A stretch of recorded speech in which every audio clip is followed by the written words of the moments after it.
여러분 안녕하세요. 오늘은 교계사 46번째 시간입니다. 오늘은 시해, 신탁, 그리고 실학을 다루는데 이 중에서 가장 중요한 낱말은 실학이기 때문에 제목을 실학으로 잡았습니다.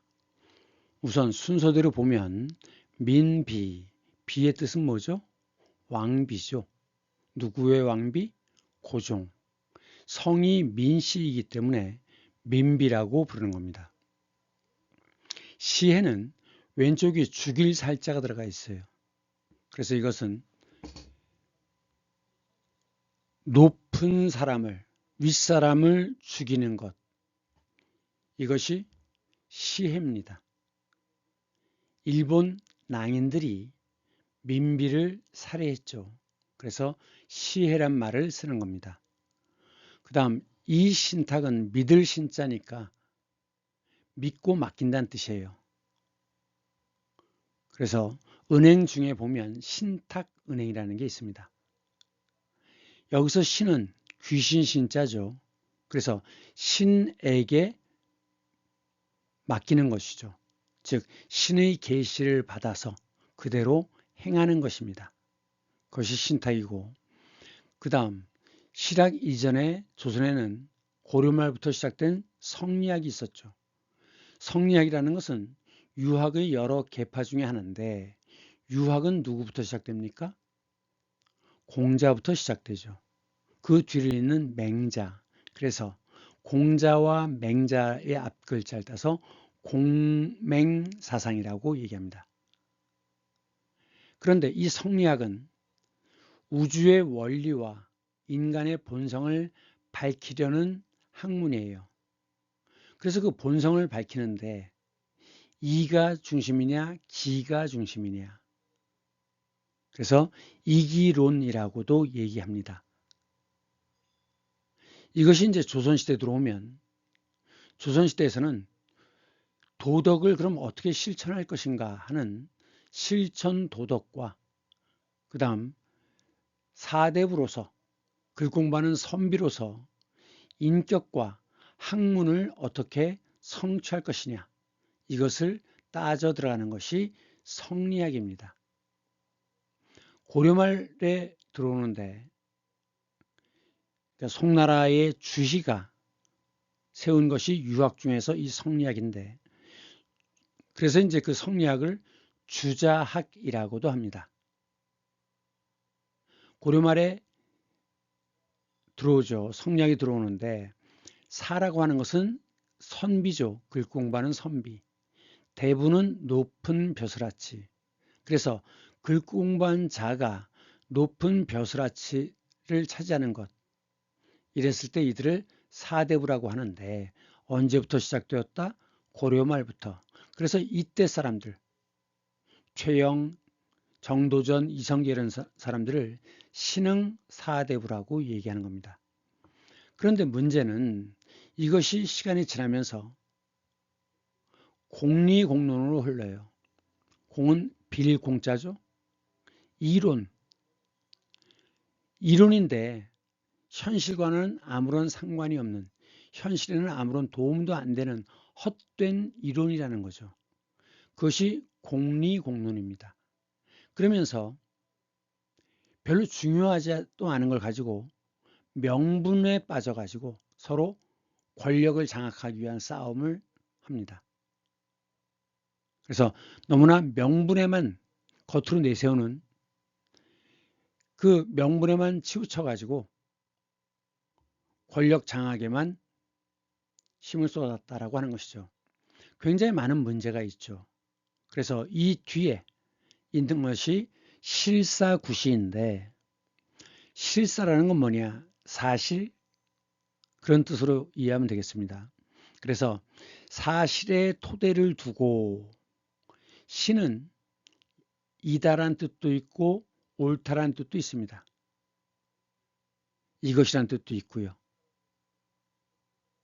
그래서 옳은 것을 구한다, 즉 진리를 구한다는 거죠. 그러니까 객관적 진리라고 하는 것은 사실의 토대를 두어서 추구해야 된다라고 하는 학문 태도를 가리키는 것입니다. 이것은 중국 청나라 때 고증학이 확산되는데, 고증학이라는 건 실제로 증명을 하라는 것이죠. 그 고증학의 학문 태도에서부터 시작된 것이라고 볼 수 있습니다. 그래서 그 청나라의 고증학이 실학에 많은 영향을 줍니다.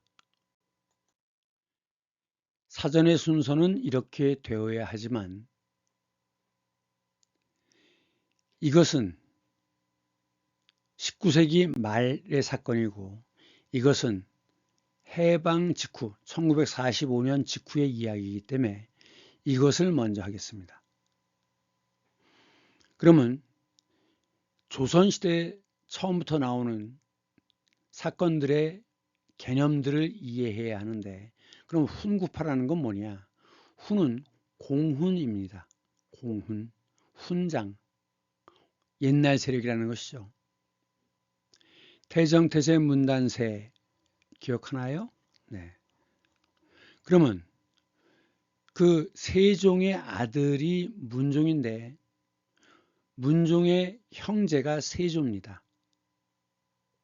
그런데 문종이 일찍 죽어요. 그래서 어린 단종이 왕위에 오릅니다. 그래서 그 단종을 폐회시키고 이 사람이 왕위에 오르는 거죠. 이때 공로를 세운 사람들, 세조가 왕이 되는데 공로를 세운 사람들을 훈구파라고 부르는데, 이들은 당연히 한양이 세력 기반입니다. 그런데 이들이 계속 권력을 장악하고 있다가 이것이 살인파가 등장하게 되는데, 살인파라고 하는 건 뭐냐면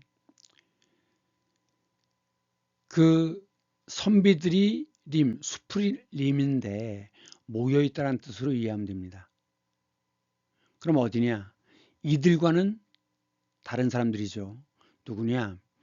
정몽주라든가 길제의 학통을 이어받은 사람들인데, 이들은 지방에서 서원을, 지금으로 얘기하면 사립대학입니다. 그럼 공립대학은 뭐죠? 향교죠. 향교. 서원을 세우고 그 다음에 유교적인 이념대로 농촌 사회를 다스립니다. 통치해요. 물론 벼슬은 아니지만 실질적인 지배력을 갖고 있다는 겁니다. 이 살인파가 점점 등장하기 시작해요. 그러니까 이들은 이 살인파를 제거해야 되죠.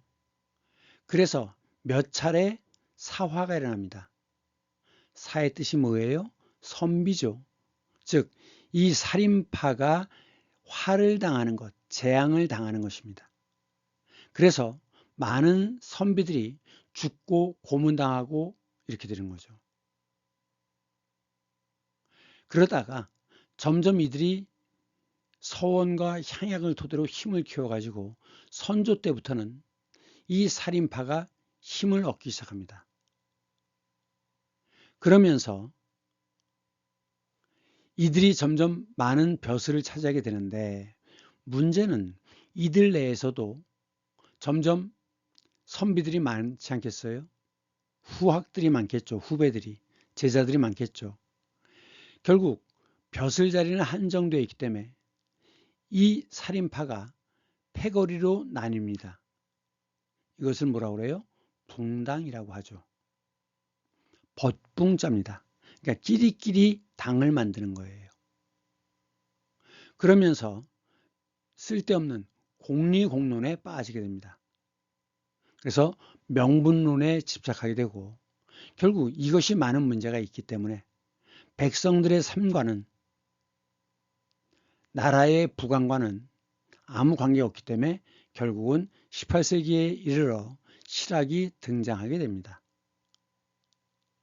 이것이 이제 조선의 대체적인 흐름인데, 자, 그러면 사화를 입었다 그랬죠. 사화를 거치면서 16세기에 성리학, 아까 송나라 때 주희라는 사람, 그런데 높여 부를 때는 자자를 붙이죠. 공자의 이름은 공구입니다. 그런데 공자, 맹자는 맹가, 맹자, 주자는 주희입니다. 이 자자는 아주 높여 부르는 존칭이에요. 이 주희가 세운 학문이기 때문에 주자학이라고도 합니다. 또는 이냐 기냐, 그래서 논쟁을 벌이는데, 그래서 이것을 이기학이라고도 해요. 이 성리학이 16세기에 토착화 됩니다. 토착화라는 건 그 땅에 뿌리를 박는다는 거죠. 그래서 우리가 흔히 신토불이라는 말을 합니다. 몸과 그 땅은, 자라난 땅은 불이 둘로 나눠지지 않는다. 그래서 어떤 얘기를 많이 하냐면 우리나라 그 똥개들은, 옛날부터 우리나라에 살던 개가 똥개죠. 똥개들은 닭뼈를 먹어도 괜찮은데 이 외래종들은 닭뼈를 먹으면, 닭뼈를 씹으면 그게 이제 뼈가 칼날처럼 날카로워지잖아요. 그게 목구멍을 뚫어가지고 창자를 찢어서 죽게 된다는 거죠. 그러니까 그 땅에서 난 것은 그 땅에서 먹어도 아무 문제가 없다. 즉 신과 토는 나뉘어지지 않는다 라고 하는 것이 신토불이입니다. 그러면서 이제 이들은, 훈구파는 몰락하고 살인파가 득세하는데, 이들은, 살인파는 뭐라고요? 성리학은 실천 도덕을 중시하고 인격과 학문을 성취하는 데 목표가 있다 그랬죠. 뒤에 가면 권력에 집착하지만, 그래서 이들은 고등학교 가야 이 용어가 나오는데 경물시지라고 합니다. 물, 대상을 거리를 띄워놓고, 즉 객관적으로 관찰하고, 지혜에 이른다. 즉 진리를 밝힌다는 겁니다. 밝힌다라고 할 때 규명하다란 말을 씁니다. 그래서 이제 이 시기에 토착화되고 나서부터는 이기론의 논쟁이 붙어요. 자, 그럼 이와 기는 뭐냐? 그릇에 물이 담겨져 있습니다. 그랬을 때 이는 그릇이고 기는 물입니다. 무슨 얘기냐? 어떤 그릇에 담느냐에 따라서 물의 모양이 바뀌죠. 그래서 이 담아내는 이 그릇이, 즉 이 본질, 본성입니다. 이것이 중요하다, 아니다. 어떤 그릇에 담느냐에 따라서 물의 모양이 달라지는 것이다. 그래서 나타나는 현상이 중요한 것이다. 이것이 기입니다. 그래서 영남학파, 어디가 영남이죠? 대관령 남쪽이 영남이죠. 경상도 지역입니다. 이황은 주리론이었어요. 리가 중심이죠. 리와 기는 차별이 있다. 어떤 차별? 리가 중요한 것이다. 즉 도덕, 원리, 본질이 중요하다고 주장하는 겁니다. 누굽니까? 이분이죠. 이황. 이 1000원짜리 뒤에 보면 이것은 옛날 도산서원을 그림으로 그린 것입니다. 지금은 도산서원을 옮겼죠. 이건 옛날 도산서원입니다. 그거에 비해서 이율곡, 누굽니까? 강릉 오죽헌, 지난 시간에 얘기했는데, 이 이인은 주기론을 내세웠습니다. 즉 현실이 중요하다는 거죠. 왜? 그릇의 모양에 따라서 물은 달라지는 것이기 때문에 현재 물의 모습을 봐야 된다는 겁니다. 그릇은 중요하지 않다는 거죠. 두 번째라는 겁니다. 그래서 5,000원짜리에는 이율곡의 초상이 있죠. 뒤는 이것은 오죽헌 그림입니다. 그만큼 중요한 사람들이라는 뜻이겠죠. 이는 기호학파라고 하는데 기호는 어디냐? 기는 경기도입니다. 호는 호서를 가리키는 거예요. 왜 호서냐면 자 마이산부터 이렇게 강물이 흘러가지고 이렇게 돕니다. 그래서 중간 여기를 뭐라고 그래요? 백마강이라고 하죠. 하류로 내려가는데 이것은 금강입니다. 위치에 따라서 강의 이름이 달라져요. 그런데 왜 금호냐? 이렇게 호수처럼 삥 둘러있기 때문에 호수처럼 비단 호수처럼 생겼다고 해서 금호라고 합니다. 그 금호강의 남쪽이 호남이죠. 그럼 이 금호강이 이렇게 흐르는데 그럼 서쪽은 어디예요? 충청도죠. 그래서 경기도와 호서, 지금도 호서대학이 있죠. 호서 이쪽 충청도 이쪽에서 만들어진 학파가 기호학파입니다.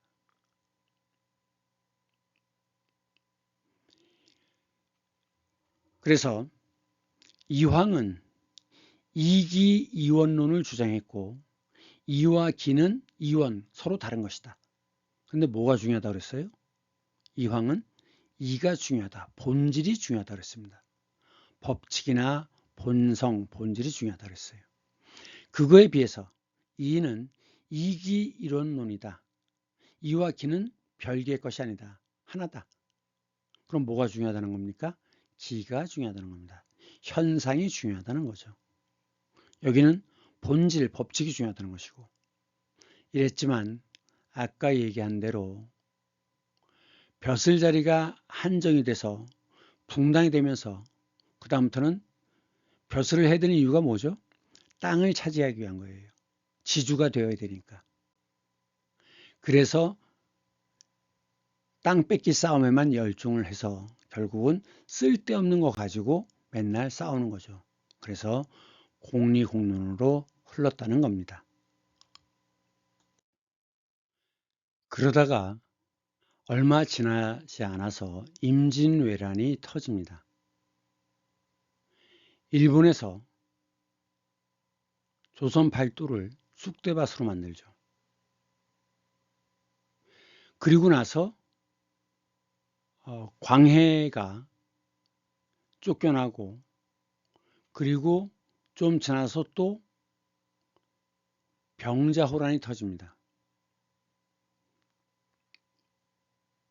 만주족이 쳐들어오는 거죠. 만주족이. 그래서 여기서 보시면 한양이 있고 북쪽에는 북한산성이 있고 밑에는 남한산성이 있습니다. 왜 한양에는 산성이 두 개 있느냐? 어디에서 쳐들어올지 모르니까. 이쪽에서 쳐들어오면 남한산성으로, 이쪽에서 쳐들어오면 북한산성으로 일단 피하는 거죠.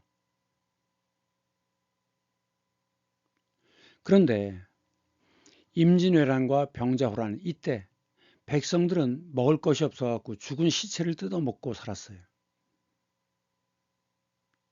왕과 벼슬아치들은 책임 떠넘기기만 하고 심지어 백성들을 모아서 일본군과 싸운 의병장들을 그 사람들이 백성들의 지지를 받는다는 의심 때문에 반역을 할지 모른다는 의심 때문에 처형을 합니다. 말이 안 되는 소리죠. 어쨌든 이 임진왜란과 병자호란을 지내고 나서 이 조선의 지배자들은 뭐냐? 이런 일을 겪은 이유는 백성들이 정신이 해이해져서 그런 거다. 유교적인 이념이 부족해서 그런 거다라고 하면서 공자가 제일 강조했던 게 예죠. 예를 강조해요. 그래서 그전에는 일부 사대부만 제사를 지냈는데 일반 백성들도 제사를 지내기 시작하고 혼례를 지낼 때는 어떻게 하고 그 다음 가부장제가 강화됩니다. 가부장제라는 게 뭡니까? 집안에서 아버지가 장, 왕이에요. 그래서 생전 얼굴도 못 본 남자한테 시집가라고 하면 시집 가야 되는 거죠. 집안에서 아버지가 왕입니다. 이런 방식이 가부장제죠. 그래서 이 책은 소학 언해인데 조선시대 때 가장 많이 번역된 책이 이겁니다. 소학 언해. 언은 한글이죠. 언문.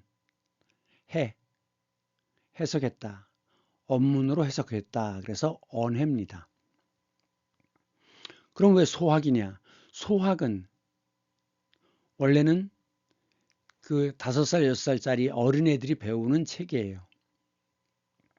그러니까 백성들의 지적 수준이 이렇게 낮은 거라고 보고 그래서 이 책을 조선시대 내내 계속해서 인쇄해가지고 보급을 했던 겁니다.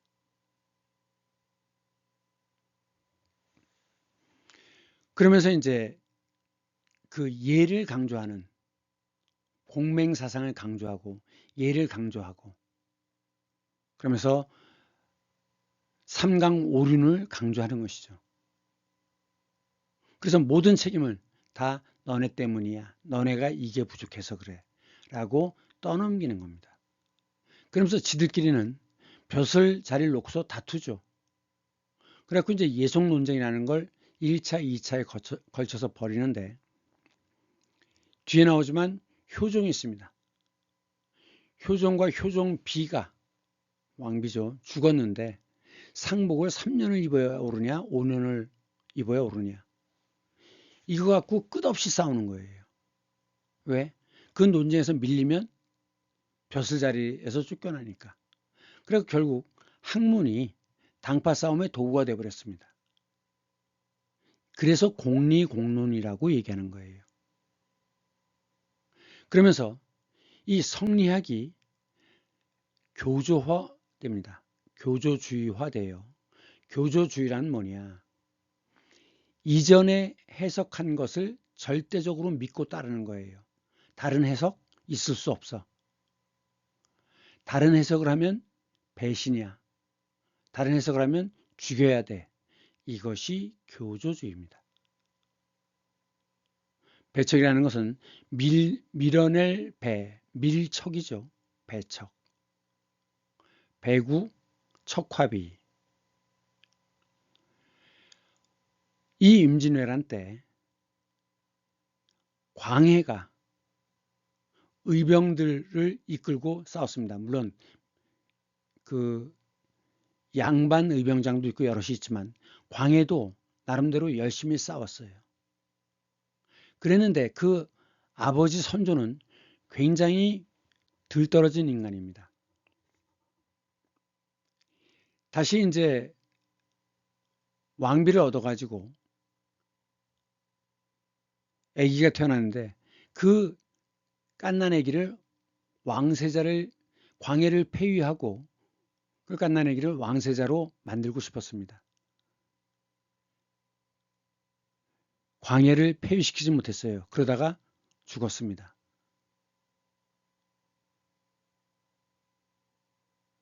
그랬는데 지금 벼슬아치들은 파로 나뉘어져 있죠. 그래서 이제 광해를 지지하는 파와 광해를 배척하는 파로 이렇게 결국 다 자기들 벼슬자리 싸움이죠. 이것을 갖고 싸우다가 결국은 이쪽 세력이 이깁니다. 그래서 광해는 폐위되고 유폐됩니다. 광해도 나름대로 꽤 개혁을 하려고 애썼던 임금이에요. 그런데 왜 조나 종이 아니라 군이냐? 왕의 형제들이 군이죠.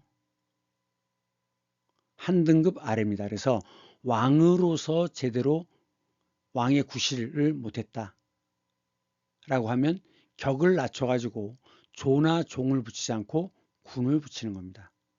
그래서 이 군자를 떼버린, 이건 역사의 왜곡이라고 해서 군자를 떼버린 영화가 있죠. 광해란 영화가 있습니다.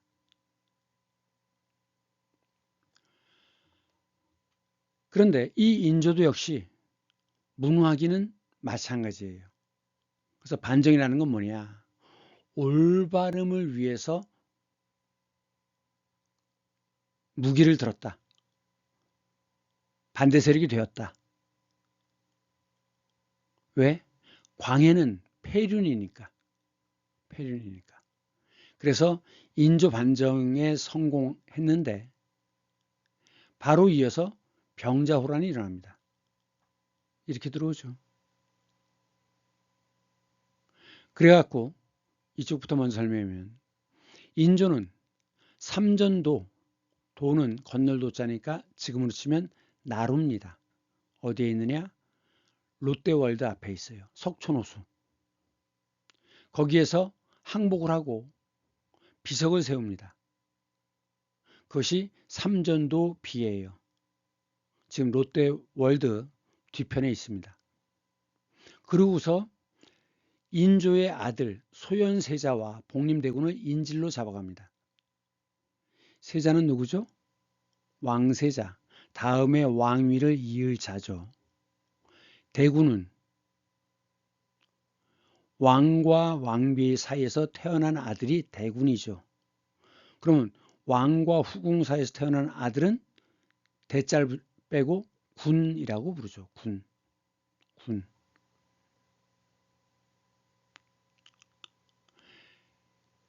그래서 인질로 데려가는데, 그래서 소현세자와 복림대군은 청나라에 가서 청나라의 발달된 문물을 보고 듣고 배우게 됩니다.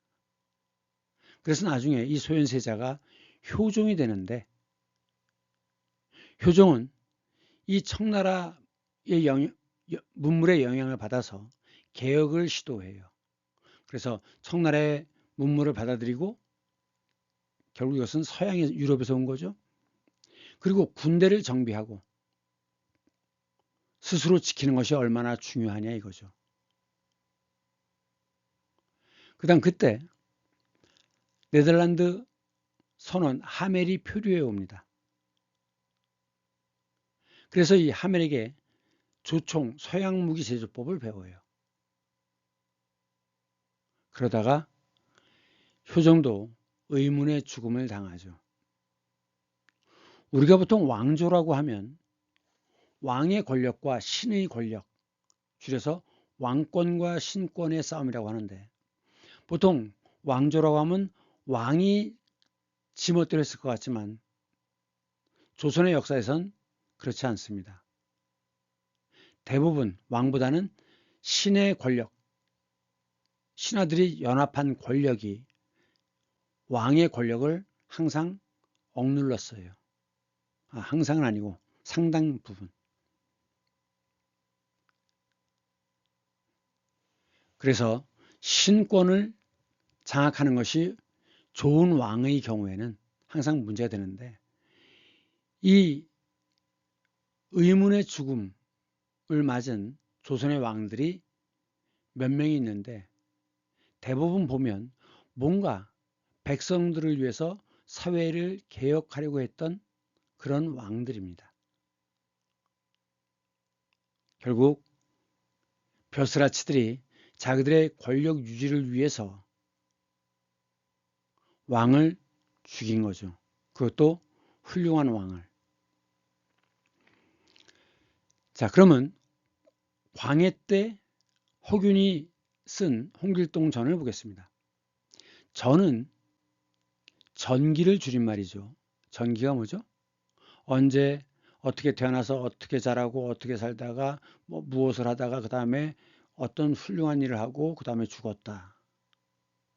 홍길동의 경우는 죽어서 나중엔 산신령이 되었다. 이렇게 나옵니다. 그래서 일생의 전기 형태로 되어 있기 때문에 고대 소설은 99% 제목이 무슨 전입니다.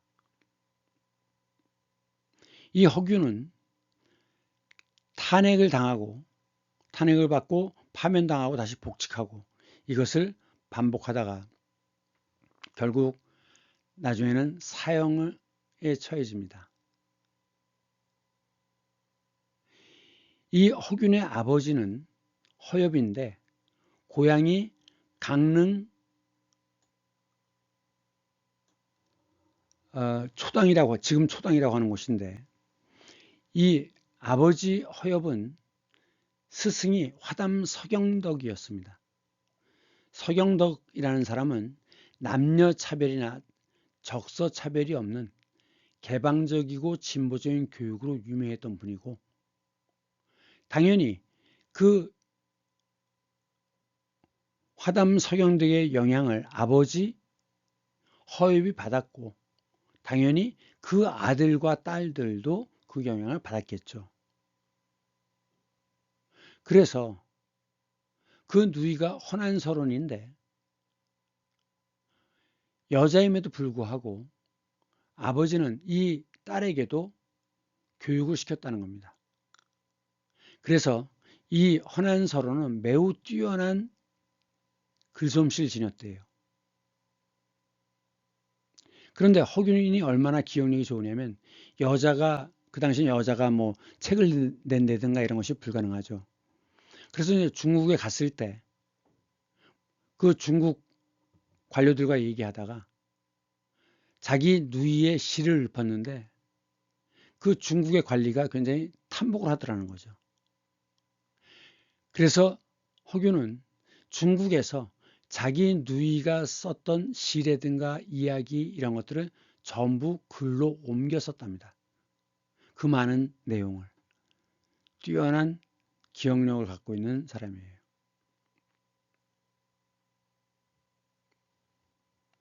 그런데 이 아버지 허엽은 백성들이 굶주리니까 그럼 특히 뭐가 부족하죠? 단백질이 부족하죠. 그래서 그 콩을 그냥 먹는 것보다는 순두부로 만들어서 먹는 것이 훨씬 소화 흡수가 잘 되기 때문에 이 콩으로 순두부를 만드는 방법을 발명해냈답니다. 그래서 그 순두부 만드는 법을 마을 사람들한테 가르쳐서 그래서 지금도 강릉의 초당 두부가 유명하죠. 그 허엽의 호를 따서 초당 마을, 초당 순두부라고 얘기하는 겁니다. 어쨌든 대단한 집안이었는데 결국 이렇게 되었죠. 허균은 최초의 한글 소설인 홍길동전을 지었습니다. 자, 여기 뭐라고 쓴 거냐? 화셜, 홍길동지연, 권지단, 화셜, 교션국, 세종교, 이게 세종이거든요. 그런데 그 높으신 임금 앞에 감히 글자를 놓는 건 임금의 권위를 떨어뜨린 거기 때문에 한 줄을 반드시 띄우거나 아니면 줄을 바꿔 썼습니다. 다시 화설은 이야기를 바꿀 때 처음 시작할 때 화설 이렇게 얘기하는 겁니다. 세종조라는 거죠. 사실은 홍길동은 연산군 때 사람이죠. 연산군 때 사람인데 그 의적 활동을 하다가 나중에 잡혀서 죽어요. 그런데 여기서는 지금 세종시대라고 표현하고 있습니다. 왜? 세종시대가 태평성대였잖아요. 그래서 한 재상이 이신이 옛날에 같은 글자 반복할 때는 이렇게 표시했습니다.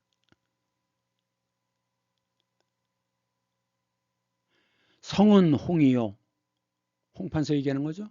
그래서 그 아들 이름이 홍길동인 겁니다. 자, 이 허균은 서울과 친밀했어요. 서자가 누구죠? 첩의 자식 중에 양민의 자식이면 서자, 천민의 자식이면 얼자 이렇게 불렀습니다. 서얼과 친밀하게 지냈다. 그리고 임진왜란 때 활약했던 사명당과도 교류가 있었답니다. 유학자인데 승려랑? 그러니까 이 허균의 행동은 그 당시 일반 사대부들이 볼 때 이상했던 거예요. 그리고 누이가 허난설원이다. 강릉에 가시면 이 살던 집을 볼 수 있습니다. 그럼 이제 홍길동전에서 하는 얘기 뭐냐? 신분제도를 비판하고 있죠. 적서차별. 자, 적자는 처와의 사이에서 태어난 아들이 적자. 양반의 경우에는 처가 당연히 양반이겠죠. 서자는 얼자는 이렇게 되는 거고. 그래서 적서차별을 없애다라는 것이 주장이었고, 또 하나의 주장은 매관매직을 비판하는 겁니다. 자, 위에 뭐가 들어가면 팔매자라고 그랬죠. 이게 없으면 살매. 사고 파는 것은 매매. 관직을 사고 파는 것이 매관매직이죠. 이들은 뭐라고 부릅니까? 탐관오리라고 합니다. 벼슬자리를 탐내는 오는 더러울 오. 그래서 더러운 물건을 오물이라고 하죠. 오물. 오염되었다. 더럽다는 뜻이죠. 리는 벼슬아치. 관리. 관직, 관리. 그래서 활빈당을 만들어요. 빈은 가난할 빈자죠. 가난한 자를 살리는 무리. 당, 야당, 여당. 활빈당을 만듭니다. 서양에도 그런 얘기 있죠? 누굽니까? 활로 유명한 로빈 훗. 왜 후드냐면 요 뒤에 머리를 가리는 이 모자가 후드예요. 지금 활을 쏠 때는 모자를 안 썼는데 그래서 로빈 훗입니다. 그런데 자, 요건 본 적 있죠? 가스 활명수. 옛날 활명수예요. 이건 활명수가 이렇게 바뀌어온 겁니다. 그런데 활명수 뭐냐? 사람이 기절했습니다. 정신을 잃었어요. 그럼 어떻게? 이거를 입을 강제로 벌리고 이 활명수를 입안에 흘려 넣어줘야 됩니다. 그러면 죽었던 생명을 살리는 물이에요. 그래서 이름이 활명수인데 요즘은 가스를 집어넣죠. 그래서 가스 활명수. 그래서 이 두 가지를 비판하면서 나중에 왕이 병조 판서 제수를 자리를 내려주니까 임금의 은혜에 감사하고 왕이 큰 도둑놈인데요. 그때는 역사적 한계죠. 우두머리 뽑는다는 생각을 못하는 시대입니다. 그러니까 왕의 은혜에 감사하고 더 이상 소란을 안 피우겠다고 물러나서 배를 타고 도적대를 이끌고 먼 남쪽 바다로 가죠. 그래서 율도국으로 갔다라고 하는데 신문 차별이 없는 율도국으로 갔다. 이 율도국이 어디냐? 누구는 위도를 가리키는 것이라고 하는데 그건 안 맞는 것 같아요. 왜냐하면 위도는 서쪽이지 남쪽이 아니잖아요. 그래서 이 율도국은 아마도 지금의 그 류쿠국이라고 얘기하는 지금의 오키나와가 아니겠느냐. 왜냐하면 그 당시에 홍길동과 비슷한 시기 15세기에 오키나와에서 일본 정부에 저항했던 홍가와라라는 사람이 있었대요. 홍길동 홍? 비슷하죠? 가와라, 기와라, 길동. 기와라는 기와. 그래서 활동 시기와 그 등장인물의 이름이란 것들이 비슷한 게 혹시 유사성이 있는 게 아닐까라고 하는 겁니다. 장담 못하죠. 하여간 율도국을 그래서 유토피아란 이상적인 고향, 이상향 또는 낙원이라고 얘기하죠. 그래서 율도국을 유토피아를 갈망하기 때문에 율도국을 건설하였다라고 얘기하는 거죠. 결국은 여기에서 얘기하는 것은 차별이 없는 세상입니다. 그런 세상이 유토피아 아니겠습니까?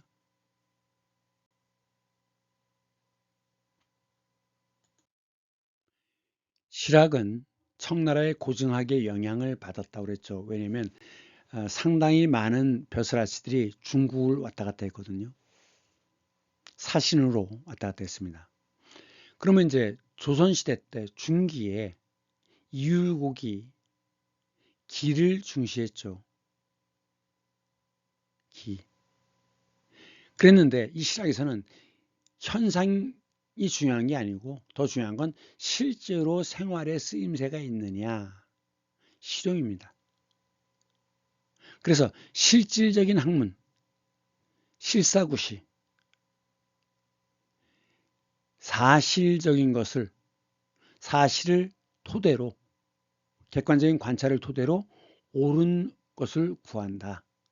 그 실사구시죠. 그래서 이제 실제로 시행하면 실시하다. 발로 옮기면 실천하는 것이고 행동으로 옮기면 실행하는 것이죠. 그 다음에 실제로 그런가 경험으로 알아야 되죠. 보고 들어야 되죠. 경험. 그래서 실험이 되는 거죠. 근데 실학파는 먼저 중농학파가 들어섰다가 중상학파가 들어섭니다. 농이 뭐죠? 농업을 중시하는 거죠. 상은 상업을 중시하는 거죠. 중농학파는 경세치용학파라고도 얘기하는데 세상을 다스린다는 겁니다. 그래서 쓸모있게 용, 실용, 쓸모있게 쓸모에 이르러야 한다라는 거죠. 그래서 백성들을 구해내기 위해서는 토지 개혁을 해야 되는데 처음에 나왔던 게 균전제입니다. 공평하게, 균등하게란 뜻이죠. 즉 그렇다고 해서 똑같이 아니고 양반이냐 중인이냐 상민이냐에 따라서 땅을 차등 분배한다. 같은 신분 내에서는 같은 땅을 크기를 분배한다는 겁니다. 그러니까 모두가 아니라 같은 신분 내에서는 똑같이. 그런데 이제 정약용은 여전제를 주장했습니다. 그래서 남을 여자거든요. 그 남는 땅을 다 공동 소유하고 공동 경작해서 일한 만큼 배분하자는 겁니다. 이거는 공산주의죠. 공동 소유, 공동 경작, 공동 일한 만큼 배분. 이 부분은 조금 다릅니다. 예. 일한 만큼 배분하면 또 그건 사회주의적이에요. 즉 땅을 공동 소유함으로써 자본으로 발생하는 이익을 부정하는 겁니다. 그래서 이걸 통해서 자영농을 확대해야 자영농이 뭐죠? 자기 스스로 운영하는 자영업이 있죠? 자영업. 그러니까 자기 땅으로 자기가 농사를 짓는 것이 자영농입니다. 이걸 확대해서 나라를 살찌우고 강한 군대를 만들어야 된다. 부국 강병을 만들어야 된다는 거죠. 이 여전제는 기본적으로 경자유전의 원칙을 적용해야 된다는 겁니다. 무슨 말이냐? 농사를 경작을 하는 자, 즉 농사 짓는 자만 유전, 땅을 가져야 한다는 거죠. 그럼 일하지 않는 양반들은 땅을 가지면 안 된다는 겁니다. 이것이 경자유전의 법칙입니다. 그런데 정약용은 이런저런 사건으로 유배를 갑니다. 귀양살이를 가는 거죠. 그러면서 거기서 이제 해남 이쪽에 가서 오랜 동안 유배 생활을 하는데 그때 엄청나게 많은 책을 써냅니다. 그러면서 유배 이후에는 정전제를 주장하는데 이 정자가 뭐냐? 우물정자예요. 자, 지금 여기 이렇게 휘었지만 똑바로 뻗으면 뭐가 되죠? 9칸이 되죠. 그러면 8명에게 각각의 땅을 나누어 주고 가운데 땅은 공동으로 경작을 해서 여기서 나오는 것 갖고는 나라의 세금으로 바친다는 겁니다. 그래서 땅의 모양을 정자로 나눈다. 그래서 정전제예요. 그 뒤를 이어서 청나라의 그 엄청난 국력을 보고 부유함을 보고 상업이 중요하다. 그래서 이용후생학파라고도 하는데 자, 실용의 이득을 취해서 삶을 넉넉하게 한다. 후는 두껍다는 뜻입니다. 후한무치하다. 낯짝이 두껍다. 후한. 무치, 부끄러움을 모른다. 후생, 삶을 넉넉히 한다는 거죠. 이들은 주로 중국, 당시 청나라였죠. 이 영향을 받았기 때문에 이들을 북학파라고 얘기합니다. 그런데 조선의 제도는 어떻게 되어 있습니까? 양민이 사농공상이었죠. 그러면 양민 중에 제일 아래가 누굽니까? 상인이잖아요. 사람들이 천대하던 직업입니다. 천대받던 직업인데 이것을 가장 중시해야 된다는 겁니다. 그 당시에는 파격적이죠. 그러면서 이제 홍대용은 지전설, 지구가 돌전자입니다. 스스로 돈다, 즉 지동설을 소개했어요. 이건 서양의 학문을 중국에서 배워서 조선에 소개하는 거죠. 근데 왜 이게 중요하냐? 지구는 둥글고 스스로 도는데 어디가 중심이라고 할 수 있는가? 내가 선 곳이 중심이다. 그 전까지는 어땠습니까? 중국은 위대한 나라고 우리나라는 작은 중국이다. 그래서 소중화라고 하는 것을 작을 소자입니다. 소중화라는 걸 자랑스럽게 내세웠었습니다. 그러면서 사대주의를 펼쳤죠? 아니다. 이곳이 중심이다.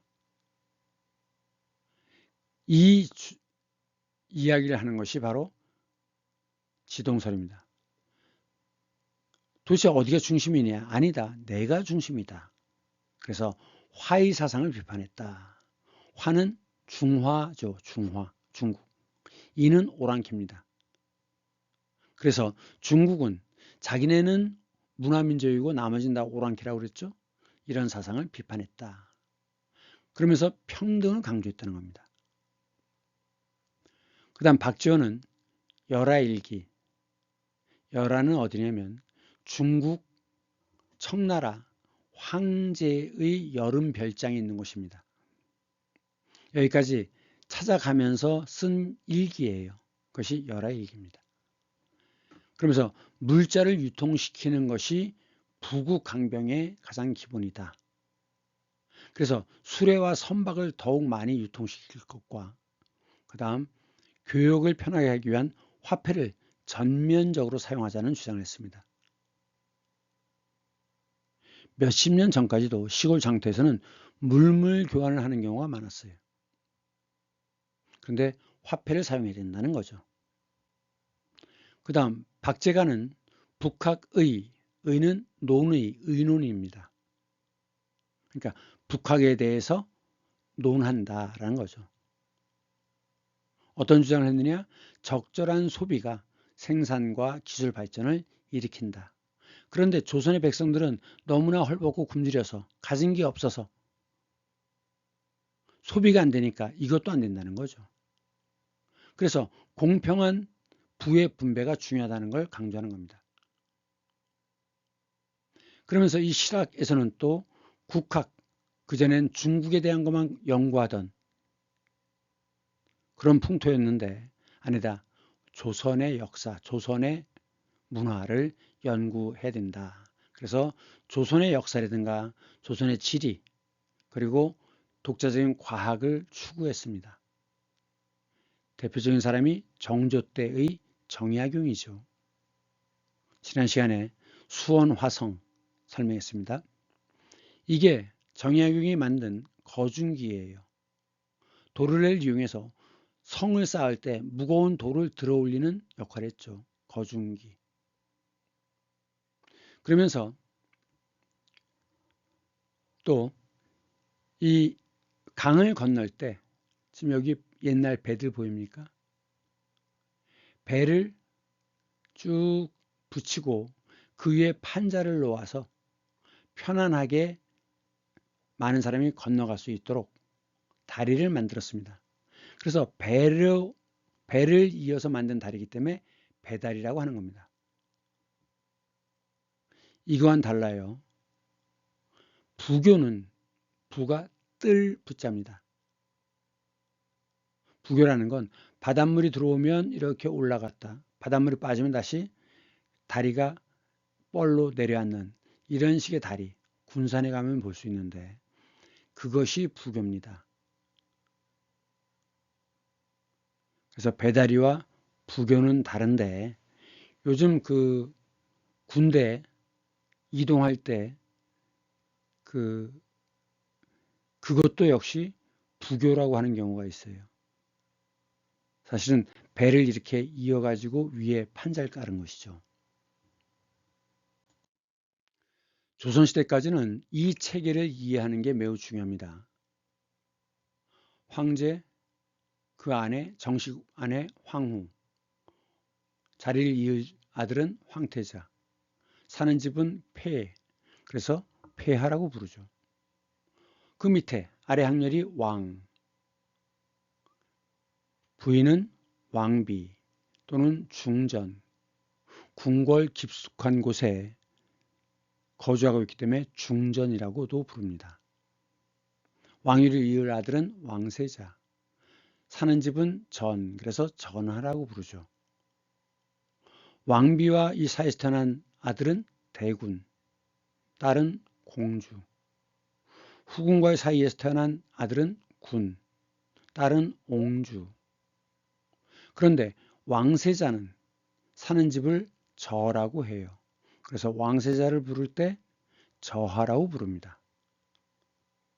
이 왕세자가 거주하는 건물은 동쪽에 있기 때문에 동궁이라고도 불러요. 동궁.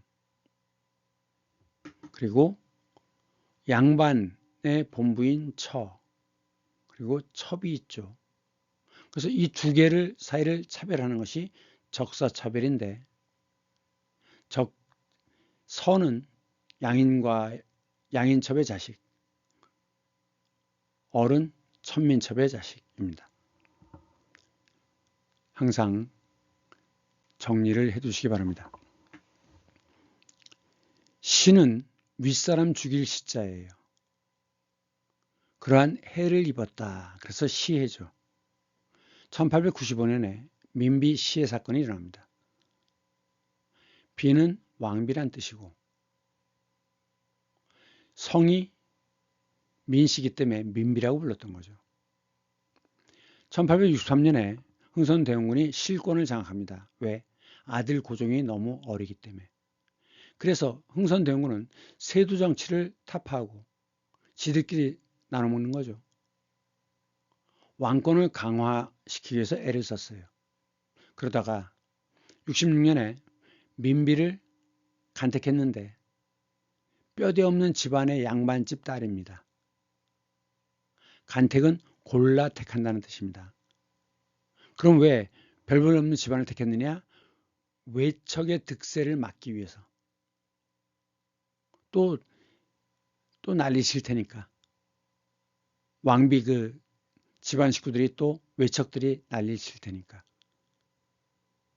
그러다가 73년에 하야하죠. 왜? 최익현 등이 고종이 이제는 직접 정치하셔야 됩니다. 라고 하면서 이 흥선대원군의 반대 세력들이 와 몰려가지고 계속 요구를 했어요. 그래서 할 수 없이 명분이 없으니까 하야합니다. 벼슬 자리에서 내려와요. 그런데 이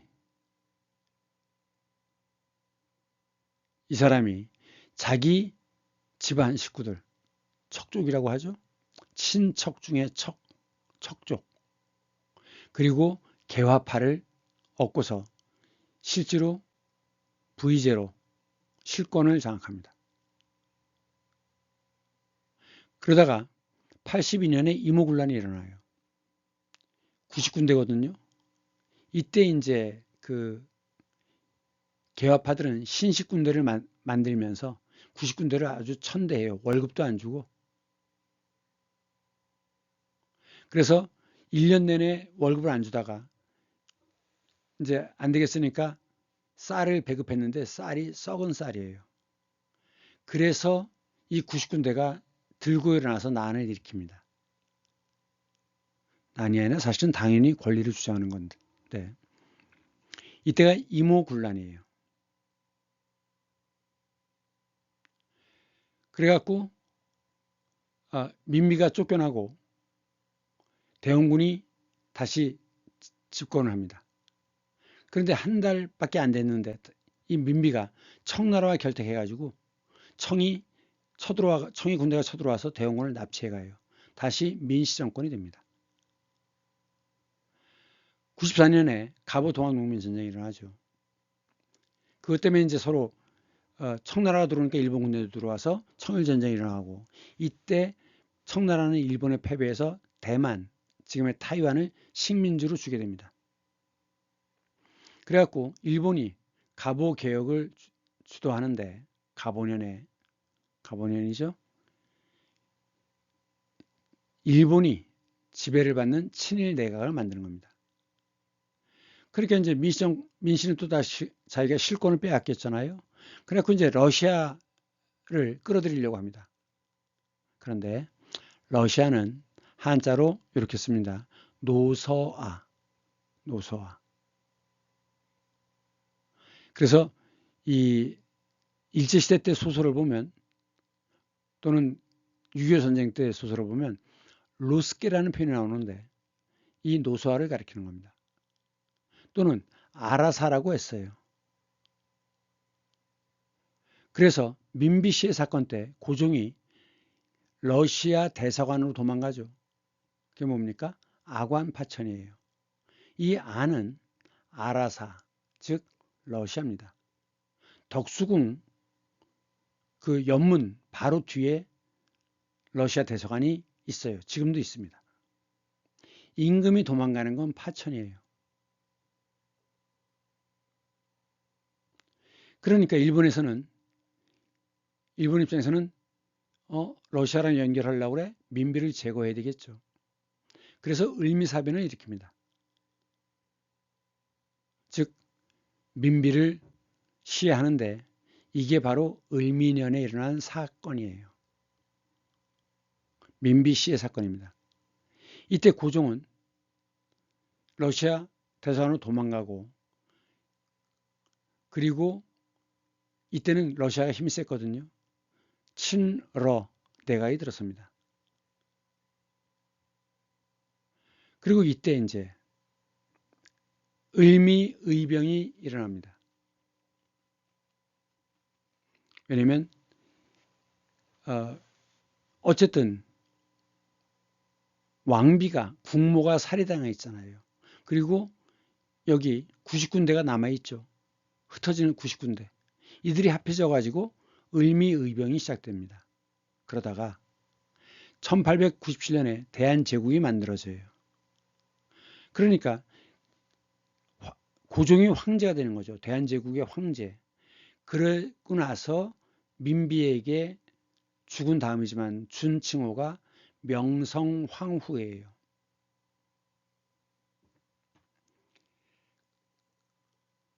그랬는데 1904년에 이때 약간 느슨했어요. 제국주의들이 어느 한 나라가 혼자 독식하지 못했습니다.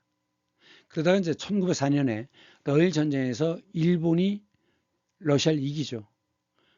그래갖고 일본이 다시 들어옵니다.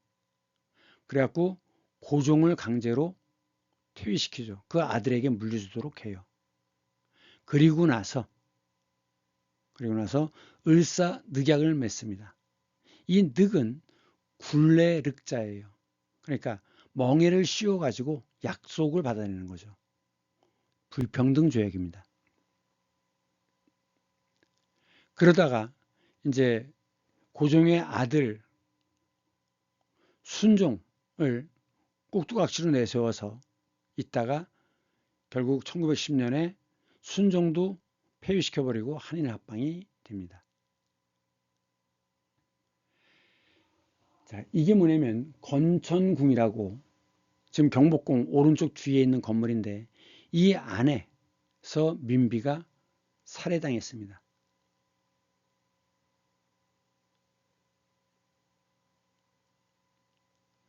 그런데 핑크빛으로 쓴 이유가 뭐냐? 자, 82년이 이모년이죠. 그러면 94년은 12년 차이잖아요. 그러면 12지는 똑같겠죠? 55. 그렇죠? 그러면 을미년은 보세요. 94년이 갑 5년이에요. 10간에서 갑이에요. 그러면 95년 다음에는 뭐가 되겠어요? 을이 되겠죠? 이 조선시대는 10간 12지로 연도를 표현하는 경우가 많습니다. 그러니까 10간 12지의 순서 그리고 시대를 구분하려면 이런 걸 좀 따질 줄 알아야 돼요. 그래서 10간 12지를 기억하시기 바랍니다. 계속 이어지는 역사니까 식민지와 신탁까지 하겠습니다. 식민지, 자기 나라 사람을 갖다 심는 거예요. 식수, 심을 식자죠. 식물. 자기 국민을 갖다 심는 것이 심는 곳이 식민지입니다. 그렇게 지배하는 게 식민통치죠. 그 다음 식생활과는 다릅니다. 이때는 먹을 식자죠. 그래서 인간이 살아가는데 중요한 것이 의식주 아닙니까? 그래서 의생활, 식생활, 주생활 뭐 이렇게도 얘기해요. 그럼 식민지는 어떻게 전개되느냐? 1910년대는 무단 통치입니다.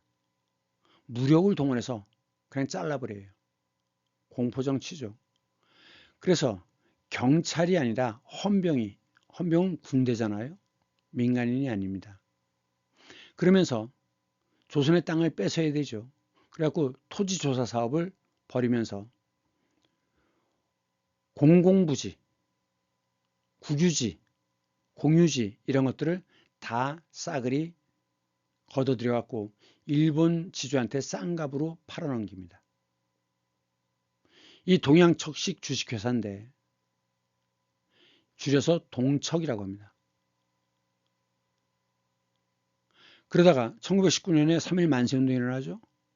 그래서 이제 약간 고삐를 줍니다. 문화통치라고 얘기하는데 사실은 민족을 분열시키기 위한 통치예요. 그래서 기본권을 군인이 아니라 경찰이 있고 기본권을 일부 허용하는데 그럼 어떻게 돼요? 꽉 눌렀다가 조금 풀어주니까 아유 너무나 얘네들 막강한데 우리가 싸워서 이길 수가 있겠어. 그냥 적당히 타협하며 살자. 이렇게 되는 거죠. 그래서 이제 언론 출판 결사의 자유가 조금 생기는데 물론 항상 감시하죠. 그래서 이때 만들어진 것이 조선일보와 동아일보입니다. 이때 지식인들이 잡지라든가 아니면 단체를 많이 만들어서 뭔가 좀 조선의 독립에 도움이 되고자 애를 씁니다.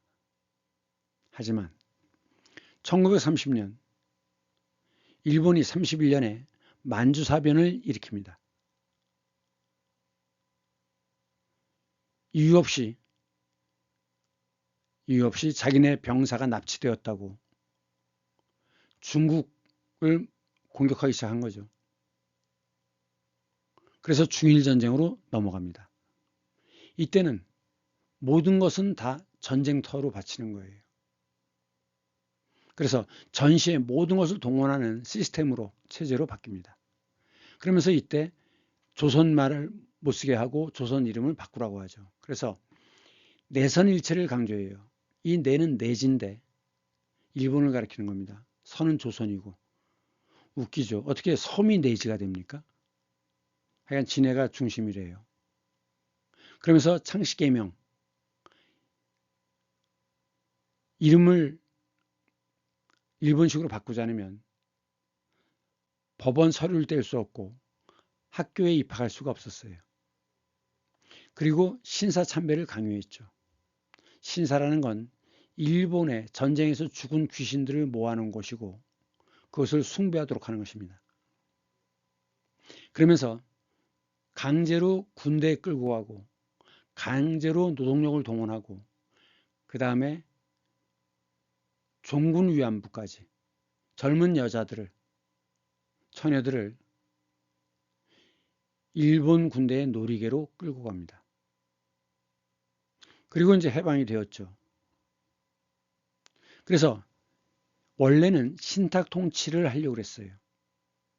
믿을 신, 맡길 탁, 신탁 통치인데 원래는 왜 신탁 통치를 하려고 했냐면 지금 그냥 내버려 두면 남과 북으로 갈려서 동족끼리 전쟁이 일어날 수밖에 없다.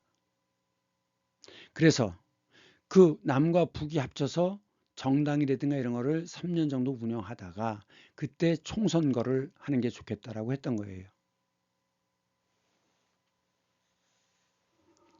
그랬는데 이건 민족의 자존심을 짓밟는 것이다. 그래서 반타 운동이 일어납니다. 반타.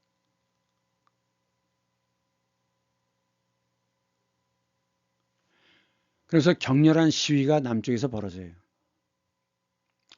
사실은 그 당시에 신탁 통치를 했더라면 6.25 전쟁이 없을 수도 있었죠. 근데 이 반탁 세력이 결국 나중에 남한만의 임시정부를 만들잖아요. 그래서 이승만을 뽑은 거죠. 국회에서 뽑았어요, 그때. 직접 선거가 아니었습니다. 그래서 결국은 6.25 전쟁이 일어나게 되는 거죠. 자, 맡길 탁자입니다. 부탁, 맡길 부자예요. 청탁, 청은 말로 부탁을 하는 거죠. 결탁, 끈으로 이어서 결탁해서 바가지 씌우는 거죠. 위탁, 맡길 위자예요. 위탁 판매, 위탁 경영. 촉탁, 촉탁이라는 것은 잠시 일시적으로 일을 맡기는 겁니다. 보통 은행 같은 경우에는 정년 퇴직하고 나면 1년 정도 그 은행에 다시 와서 일을 해요. 그걸 촉탁이라고 합니다. 신탁, 신의 뜻을 물어보는 것이죠. 그래서 중국에서는 이 거북이 배껍질 또는 등껍질에다 글씨를 써요. 글씨 보이나요? 또는 소 넓적다리 뼈입니다. 그래서 이것이 한자로 갑이고 이것이 골이에요. 여기에 쓰여진 글자이기 때문에 이런 것을 갑골 문자라고 얘기하는 겁니다. 이게 한자의 시작이죠.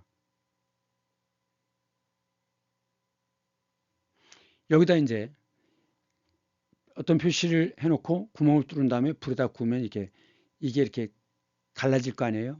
그 갈라지는 걸 보고서 신의 뜻을 해석했다는 거죠.